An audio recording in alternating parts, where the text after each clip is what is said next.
அண்ணன் தனியாளு நீ நம்ம பாரு கொஞ்சம் நவந்தானா நீங்க எட்டு கோடி பேரு. கைஸ், துக்கப்பட்டு துயரப்பட்டு வெக்கப்பட்டு வேதனைப்பட்டு இப்படி படாத பாடுபட்டு ஒரு வழியா திரு ஜோசப் விஜய் அவர்கள் இன்னைக்கு காலையில 10 மணிக்கு தமிழ்நாட்டின் முதலமைச்சராக பதவியேற்க போறார். சோ அவர் கடந்து வந்த பாதைகள் இருக்குல்ல, அது வந்து ரொம்ப கொடூரமான பாதைகள் அப்படின்ற மாதிரி தான் சொல்லணும்.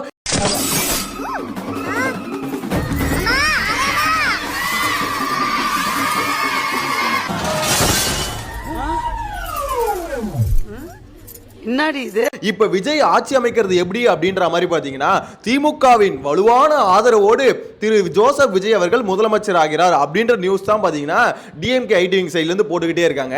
அது உண்மையான்னு பார்க்கும்போது அது உண்மைதான். சோ அந்த மேட்டர் என்ன அப்படின்றத பார்க்க போறோம். இன்னொரு விஷயம், திருமாவளவன் நேத்து ஆதரவு கொடுத்துட்டாருங்க. ஆனா திருமாவளவனை டிவிகே சைட்ல இருந்து வச்சு பொலன்னு பொளந்துட்டாங்க. அதை பார்க்கும்போது அந்த மனுஷன் ஆதரவு கொடுத்த மனுஷன் ஏன்டா இந்த அளவுக்கு கடிச்சு வைக்கிறீங்க அப்படின்ற மாதிரி இருக்கு. விசிக மீது சமூக வலைத்தளங்களில் கடும் தாக்குதல் நடைபெற்று வருகிறது. திருமாவளவன் விசிக மீது ஆபாச தாக்குதல் நடைபெற்று வருகிறது. அரசியல் முடிவுகளை விளையாட்டு போல தாவைக்கவினர் பாவித்து வருகின்றனர். அதுக்கு பின்னாடி விஜய் டீம், அதாவது டிவிகே சைடுல இருந்து என்ன பண்ணாங்க அப்படின்றதையும் பார்க்க போறோம். சோ இதெல்லாத்தையும் டீடைலா பார்க்கலாம். ஆனா ஒரு விஷயம் மட்டும் கிளியரா சொல்றேன், ஒரு பாசிட்டிவ் நோட்டோட ஆரம்பிக்கலாம். திரு ஜோசப் விஜய் அவர்கள் தமிழ்நாட்டில் முதலமைச்சர் ஆக போறாரு. சோ அவர் மேல எக்கச்சக்கமான எதிர்பார்ப்புகள் இருக்கு. அந்த எதிர்பார்ப்புகள்லாம் நிறைவேற்றினா செம்மையா இருக்கும் அப்படின்ற மாதிரி தான் சொல்ல தோணுது. எனிவேஸ் டீடைலா பார்க்கலாம். சேனலை ஃபர்ஸ்ட் டைம் பார்த்தீங்கன்னா சப்ஸ்கிரைப் பண்ணிட்டு வீடியோ லைக் பண்ணி வச்சுக்கோங்க. ஒன் பை ஒன்னா பார்த்துலாமா? ஃபர்ஸ்ட் ஆஃப் ஆல், திரு ஜோசப் விஜய் அவர்கள் தமிழ்நாட்டின் முதலமைச்சரா பதவியேற்க போறாரு. அதுக்கு ராகுல் காந்தி வந்து பாத்தீங்கன்னா டெல்லியில இருந்து கிளம்பிட்டாரு. இந்த மாதிரி எல்லாம் வந்துகிட்டு இருக்காங்க. சோ வந்து பாத்தீங்கன்னா ஒரு மாதிரி பரபரப்பான சூழல் தான் இருக்கு. இபிஎஸ்க்கு, முக ஸ்டாலினுக்கு எல்லாருக்கும் பாத்தீங்கன்னா இன்வைட்லாம் அனுப்பிச்சிருக்காங்க. சோ அவங்களும் வரதுக்கு வாய்ப்பு இருக்கு அப்படின்ற மாதிரி சொல்றாங்க. அது எந்த அளவுக்கு உண்மைன்னு தெரியல. மேபி வரலாம், வராமையும் போலாம், எப்படி வேணா இருக்கலாம்னு வச்சுக்கோங்களேன். ஆனா திரு ஜோசப் விஜய் அவர்கள் எலெக்ஷன் அனௌன்ஸ் பண்ணதுல இருந்து கிட்டத்தட்ட 18 வாட்டி தான் வீட்டை விட்டு வெளியே வந்திருப்பாரு. சோ 18 வாட்டி வீட்டை விட்டு வெளியே வந்த ஒரு மனுஷன் தமிழ்நாட்டோட சிஎம் ஆக முடியும் அப்படின்றதுலாம் பாத்தீங்கன்னா ஒரு மேஜிக். சீரியஸ்லி ஒரு மேஜிக் கைஸ், மேஜிக். அந்த மேஜிக் விஜய் அவர்கள் நிகழ்த்தி காமிச்சிருக்கிறாரு அப்படின்ற மாதிரி தான் சொல்லணும். ஆளுங்கட்சி எதிர்கட்சி எல்லாம் பாத்தீங்கன்னா பைத்தியக்காரங்க மாதிரி குழம்பி போயிருக்காங்க. என்னடா இது, ஒண்ணுமே புரியலடா, எப்படிதான் இது நடந்தது அப்படின்ற மாதிரி மொத்த பேரும் பாத்தீங்கன்னா குழப்பத்தில் இருக்காங்க. அதுக்கு பின்னாடி ரூட் மாஃபியா தான் அப்படின்ற மாதிரி சொல்லிட்டு இருக்காங்க. அந்த ரூட் மாஃபியா பத்தி வீடியோ போடுங்க அப்படின்ற மாதிரி கேட்டிருந்தீங்க. ஸோ அதை பத்தி டீடைல்டான ஒரு வீடியோ நான் போடுறேன். ஸோ சேனலை சப்ஸ்கிரைப் பண்ணி வச்சுக்கோங்க. கண்டிப்பா நாளைக்கு இல்லை நாளன்னைக்கு போடுறேன். ஏன்னா இன்னைக்கு வந்து விஜய் வந்து பதவி எடுத்திருக்காரு. ஸோ அப்படின்னும் போது இன்னைக்கு வேணாம், நாளைக்கு அதை பத்தி டீடைல்டா வீடியோ போடுறேன். சோ ஃபர்ஸ்ட் ஆஃப் ஆல் பாத்தீங்கன்னா திருமாவளவனை எதுக்கு விஜய் டீம் வந்து அட்டாக் பண்ணாங்க, அதாவது டிவிகே சைடுல இருந்து எதுக்கு அட்டாக் பண்ணாங்க அப்படின்ற மாதிரி பாத்தீங்கன்னா, விஜய் வந்து பாத்தீங்கன்னா 108 இடத்துல ஜெயிச்சாரு. அதுக்கப்புறம் காங்கிரஸ் வந்து ஆதரவு கொடுத்தது. அந்த 108ல ஒன்னு வந்து விஜய் ராஜினாமா பண்ணோம். சோ அப்படின்னு பார்க்கும்போது டோட்டலா 112 வந்தது. சோ 112 மட்டும் வச்சு ஆட்சி அமைக்க முடியுமான்னு பார்க்கும்போது 112 வச்சு முடியாது. அப்ப என்ன பண்ணோம், அந்த கூட்டணி கட்சிகளை வந்து கூப்பிடணும். எங்க இருந்து கூப்பிடணும், திமுக கூட்டணியில் இருக்கவங்களும் கூப்பிடணும். சோ அதுக்கு தான் பாத்தீங்கன்னா விஜய் என்ன பண்ணிட்டு இருந்தாரு, கடந்த 4-5 நாட்களா படாத பாடுபட்டு இருந்தாங்க. சோ இங்க வந்து பாத்தீங்கன்னா சிபிஐ, சிபிஎம், அதுக்கடுத்து திருமாவளவன், ஐயுஎம்எல் இவங்க எல்லாருமே இப்ப ஆதரவு கொடுத்திருக்காங்க. ஆனா இவங்க ஆதரவு கொடுத்ததுல ஒரு பயங்கரமான ஒரு ட்விஸ்ட் இருக்கு அப்படின்ற மாதிரி தான் சொல்லணும். இப்ப விஜய்க்கு பாத்தீங்கன்னா டோட்டலா 120 எம்எல்ஏ கூட ஆதரவு. ஆனா இவங்க யாரும் விஜயோட கூட்டணியில ஜாயின் பண்ணல. புரியுதுங்களா? விஜயோட கூட்டணியில ஜாயின் பண்ணல. ஜஸ்ட் ஆதரவு மட்டும் தான் கொடுக்குறாங்க, ஆட்சி அமைக்கிறதுக்கான ஆதரவு கொடுக்குறாங்க. ஏன்னா காங்கிரஸ் வந்து பாத்தீங்கன்னா விஜயோட கூட்டணியிலே ஜாயின் பண்ணிட்டாங்க. 2029 வரைக்கும் அவர் கூட்டணியிலே இருக்க போறோம் அப்படின்ற மாதிரி சொல்லிட்டாங்க. அந்த அளவுக்கு பாத்தீங்கன்னா கூட்டணி எல்லாம் வலுவான கூட்டணி போட்டாங்க. ஆனா இவங்க யாருமே கூட்டணியில ஜாயின் பண்ணல, ஆதரவு கொடுத்திருக்காங்க. அது வந்து முக ஸ்டாலின் இருக்கார்ல, அவரும் வந்து பாத்தீங்கன்னா இந்த மாதிரி போங்க விஜய் ஆட்சி அமைக்கிட்டோம் அப்படின்ற மாதிரி சொன்னாராம். சோ அதனால வந்து பாத்தீங்கன்னா இவங்களும் வந்து ஆதரவு கொடுத்திருக்காங்க. சோ முக ஸ்டாலின் வந்து பாத்தீங்கன்னா விஜய் ஆட்சி அமைக்கிறத விரும்புறாரு அப்படின்றத திமுக சைடுலயும் சொல்றாங்க, இவங்களும் வந்து சொல்றாங்க அப்படின்ற மாதிரி தான் சொல்ல தோணுது. இது பின்னாடி ஒரு கிரிட்டிசிசம் வருது. தீய சக்தின்னு சொல்லிட்டு இருந்தீங்க, கடைசியில் அந்த தீய சக்தி தயவுல வந்து பாத்தீங்கன்னா தாவேக்கு ஆட்சி அமைக்குது. இதை பத்தி விஜய் என்ன சொல்ல போறாரு அப்படின்ற மாதிரியே சொல்லிட்டு இருக்காங்க.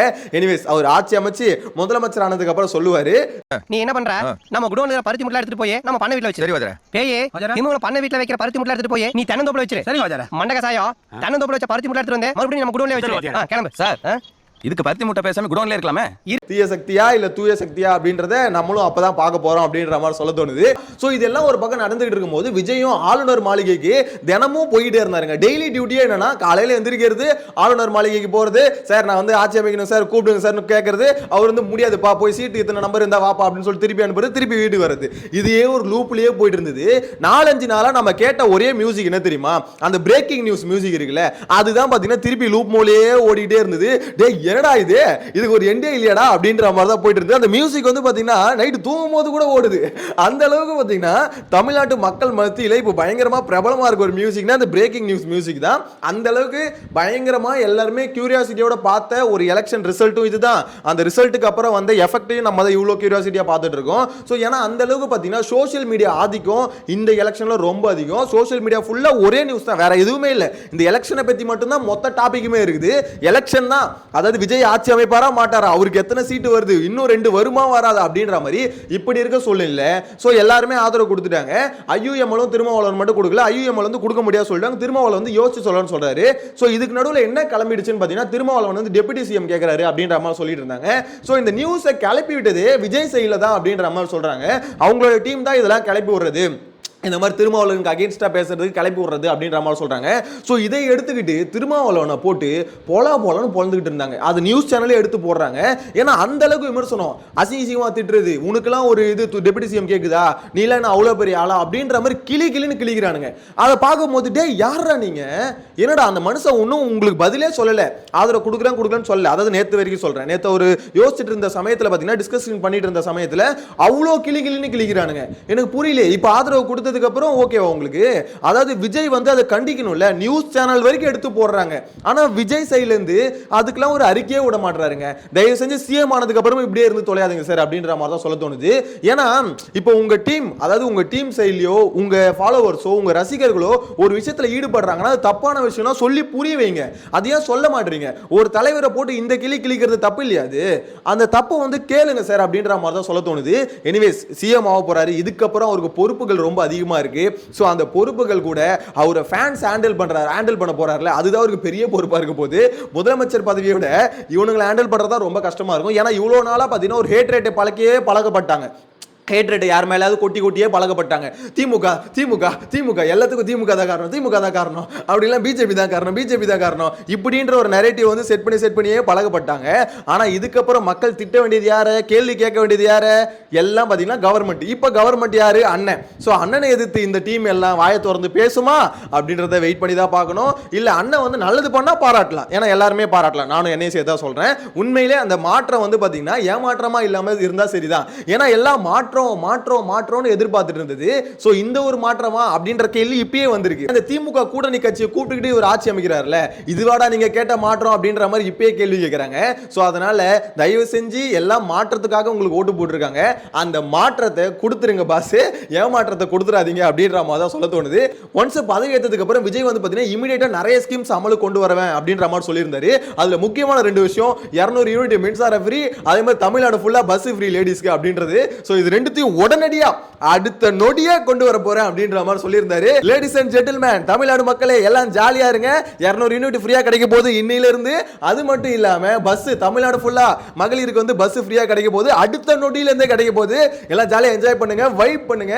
அதுக்கு தானே எதிர்பார்த்தோம், மாற்றம் செமையா இருக்க போகுது. சோ செமையா அடுத்த 5 வருஷம் போகணும் அப்படின்ற மாதிரி நானும் நினைக்கிறேன். ஏன்னு பாத்தீங்கன்னா இந்த ஆட்சி 1 வருஷத்துல கலையணும், 2 வருஷத்துல கலையணும் அப்படின்ற மாதிரிலாம் எனக்கும் எதிர்பார்ப்பு இல்லை. ஆக்சுவலா அந்த மாதிரி நான் நினைக்கல. உண்மையிலே 5 வருஷம் போகணும். விஜய் எப்படி தான் ஆட்சி பண்றாரு அப்படின்றத பார்க்கணும். மேபி அது ஒரு நல்ல மாற்றமா இருந்தா எல்லாருக்குமே சூப்பரா தான இருக்கும். ஓகேப்பா, விஜய் வந்து என்னென்னமோ நினைச்சோம், அவர் வந்து பண்ணதெல்லாம் கொஞ்சம் டிஎம்கே மாதிரி தான், கொஞ்சம் இல்ல ஃபுல் அண்ட் ஃபுல் டிஎம்கே மாதிரி தான் இருந்தது. டிஎம்கே கூட்டணி கட்சியும் கூட சேர்த்துக்கிட்டாரு, அவருக்குன்னு ஒரு கொள்கை இல்ல, காங்கிரஸ் கூட சேர்த்துக்கினாரு. சோ இந்த மாதிரி நிறைய விஷயம் அவர் மேல கிரிட்டிசிசம் இருந்தாலுமே ஓகே, அந்த மாற்றம் 5 வருஷத்துல ஏதாவது கொடுத்துட்டு அப்படின்றது பார்க்கிறதுக்கு ஒரு கியூரியாசிட்டி நம்மளுக்கு இருக்குது. பார்க்கலாம் வித்தின் 1 மந்த்ல அவர் என்னென்ன சேஞ்சஸ் கொண்டு வராரு அப்படின்ற மாதிரி பார்க்கலாம். பதவி ஏற்பு முடியட்டும், அதை பத்தி டீடைலா டிஸ்கஸ் பண்ணலாம். சேனலை ஃபர்ஸ்ட் டைம் பாத்தீங்கன்னா சப்ஸ்கிரைப் பண்ணிட்டு வீடியோ லைக் பண்ணி வச்சுக்கோங்க. Tata, bye by.